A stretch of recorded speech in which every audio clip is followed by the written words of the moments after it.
અને જે કરે જે ટેન્ડર પાસ કરેલું હોય એ મુજબના અમારા ભાવ બિલ બનાવવાના હોય છે અને એથી ઓછું કે વધારે બિલ બનાવી નથી શકતા. અને બીજા નંબરમાં જ્યારે પણ જ્યારે મેં ડિમોલેશનની કામગીરી કરેલી ત્યારે વિડીયોગ્રાફરોને ચૂકવવા માટે પણ મારે પોતાને મારો ફ્લેટ ગીરવે મૂકી અને 25 લાખ રૂપિયાની મેં લોન લીધેલી છે, જેના હપ્તા આજ સુધી ભરું છું. અમારે એવું છે નક્કી ન હોય, જે કઈ બિલ થતા હોય છે, જે કઈ વકીલી હોય છે, મને 21 તારીખે છે 10 કલાકની કામગીરી થઈ, 23 તારીખના રોજ 12 કલાકની કામગીરી થઈ, 24 તારીખના રોજ 11 કલાકની કામગીરી થઈ, બાકીના બધા દિવસે 10 કલાકની કામગીરી થઈ. એ પ્રમાણે અમે લોકોએ બિલ મૂકેલા હોય છે, જે 24 લાખ જેવી રકમ થાય છે, જે અમને મળેલા છે. ના, હું અધિકારીનો તો બચાવવાનો મારો કોઈ સવાલ નથી આવતો, પણ એટલું વસ્તુ તો હું મારા તરફથી તમને કહી શકું કે ભાઈ મારા બિલમાં મને ખબર છે કે મારો એટલો પ્રોફિટનો ગાળો થયેલ નથી.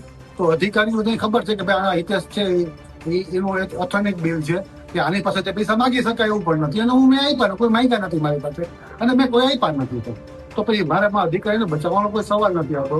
તો મેં પૈસા આપ્યા હોય એનો બચાવ તો હું તો ઠીક છે, આજે હું મીડિયા સામેથી આવ્યો છું, કારણ કે ભાઈ મને ખબર છે કે ભાઈ બધા મીડિયામાં એવું છે કે ભ્રષ્ટાચાર કરે છે. મેં નથી કર્યો તો મારે છુપાવવાની કઈ જરૂર હતી, હું સામેથી જ આવું, સામેથી આવી છું. બોલો.